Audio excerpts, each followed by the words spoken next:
আরে কত সুন্দর ব্যাংক! আরে আমার হাত থেকে ব্যাংকটা পড়ে গেল। আরে অনেকগুলো টাকা দেখি কেন? আরে তোরে আগেই বলেছিলাম তুই আমার ব্যাংকে হাত দিস না, কারণ তোর কাছে কোনো টাকা নাই। আমার ব্যাংক টাকা ভেঙে ফেললি, এখন টাকাগুলো দিবি কোথায় থেকে? আরে নাও তোমার ব্যাংকের টাকা, তুমি চলে যাও এখান থেকে। আরে তুই না বলি তোর কাছে কোনো টাকা নাই, এখন টাকা তুই পেলে কোথায়? আরে এখানে অনেকগুলো টাকা পড়া, এগুলো টাকা তো আমার, কারণ আমার ব্যাংকে ছিল টাকা এগুলো। আরে ভাই পয়সা তোমার টাকা, কারণ তোমার ব্যাংকের টাকা আমি তোমাকে দিয়ে দিয়েছি। আমি তোমার কাছ থেকে ব্যাংক কিনে নিছি, তার মানে টাকাগুলো আমার। আরে তুই আমার সাথে এরকম করিস না। আরে ভাই তোমার এই ব্যাংকের মাধ্যমে আমার খুবই উপকার হলো, আমি তোমার এই উপকারের কথা কোনোদিন ভুলবো না। আর আমি গ্রামে যাই সবাইকে বলে দেবো যে তুমি জাদুর ব্যাংক বিক্রি করো। আর হ্যাঁ ভাই, আর একটা কথা আছে, কিছু মন খারাপ করো না, এ নাও 500 টাকা, কিছু কিনে খেয়েও। আরে ভাই তুই কোথায় গিয়েছিলি? আরে ভাই আমি এই ব্যাংকওয়ালার কাছ থেকে ব্যাংক কিনেছি, তার ব্যাংকের ভেতরে এতগুলো টাকা পাইলাম। আর কি করছো এগুলো? আমার তো খুবই টাকার সমস্যা, আমি এগুলি যাই ব্যাংকওয়ালার কাছ থেকে একটা ব্যাংক কিনবো।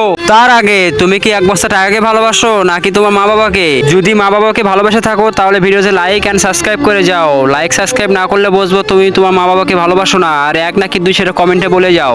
আরে আমি তাড়াতাড়ি করে ব্যাংকওয়ালার কাছে যাই সবগুলো ব্যাংক কিনে নেবো, তাহলে আর কেউ কিনতে পারবে না, আমি সব বড়লোক হয়ে যাবো। আরে একটা ব্যাংক ভেঙে দেখি টাকা বের হয় নাকি? আরে ব্যাংকে তো কোনো টাকাই বের হচ্ছে না। আরে ভাই যে লোকটা ব্যাংকে থেকে টাকা পাইলো নিশ্চয়ই কোনো জাদু জানে।